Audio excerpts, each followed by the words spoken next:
And we're live. Good morning, comic book fans. Welcome back to Comics in 5 Minutes. I'm Revoluno Shorty, and it was a miserable morning today. Lots of rain and drizzle, and a dark morning when I woke up for the first time in a while. So it feels a great time to review some horror. Awesome horror. With Shock Shop. It is a horror double feature from Cullen Bunn with different artists. We have Layla Lay, so I'm going to be starting with, and Dan Lookett. It is worth pointing out that I've also recently read, or I'm going to be finishing reading, Revealer, which is a 4-part horror anthology. It's going to be an awkward one to review in 5 minutes, so it might be a bonus weekend more or go a little bit longer. I don't know. I'll have to wait and see how I feel. I'm enjoying it so far, though. But anyway, on to today's. Today's very cool horror anthology. I like this kind of thing. It's almost portmanteau-ish. It's basically you've got a setup thing where it's a comic book shop, and the proprietress, who has an excellent name, please remind myself what it is, Desdemona Nimue Moreau. Brilliant name, and expertly drawn there. She looks absolutely fantastic, and she's basically telling you about some horror comic book she's got. Now, that does feel a little bit too on the nose for me. You're talking about a horror comic book shop selling horror comics, and this is a horror comic book we're reading, which has got horror comics in it. It just feels unnecessary. I like the idea of like a comic book about a haunted hotel or Creepshow where it's stories of people dying, and I get like the intent of this, but I feel like a comic book about comic books, it's an unnecessary additional layer to get through, really. But the actual stories themselves are really quite cool. I'm going to start out with the Layla Lay's one. Genuinely love her artwork.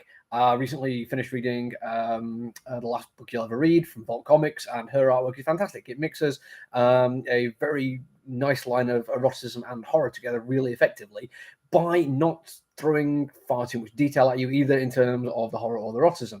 It's broad strokes, but they're very, very effective. You don't necessarily need to know every like minute detail of what is going on in either of the situations, but you'd still get a sense that exactly what is happening, and it's done brilliantly. There is not so much of the eroticism in this one. In fact, there's also horror in it.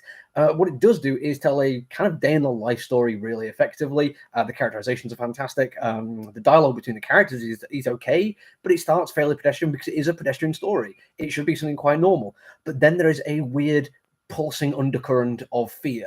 And they use color palettes to mainly do this, and a little bit of sound effects too. But it just is enough to impinge on the otherwise quite normal, quite lovely life that we're seeing here.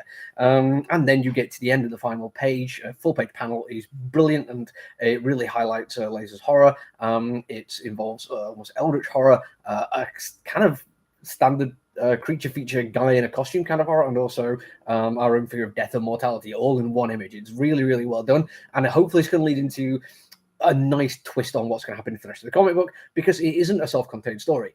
Although it's an anthology, it's basically going to be continuing over 2 different stories.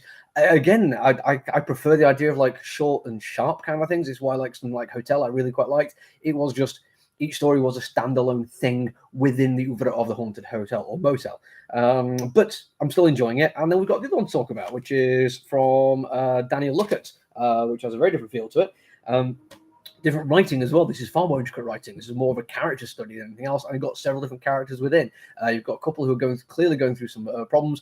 The husband committed some kind of financial fraud, maybe did some time, and the wife cheated on him when he was away, either doing time or disappeared from the country. And they've basically gone on a camping trip or a hiking trip with their friends to try to see anything they can bring back together from their relationship. You also have like a whole bunch of other people on this trip, and you get, in broad strokes, very good characterization. I mean, don't get me wrong, we've only got a few pages. It's half of a comic book, and there's other stuff going on, so you don't get the chance to really get in-depth look at who these people are or what their motivations are. But it's written well enough that you don't need all that time and energy. It just does its job of using kind of tropes and effective characterizations to get it a point across.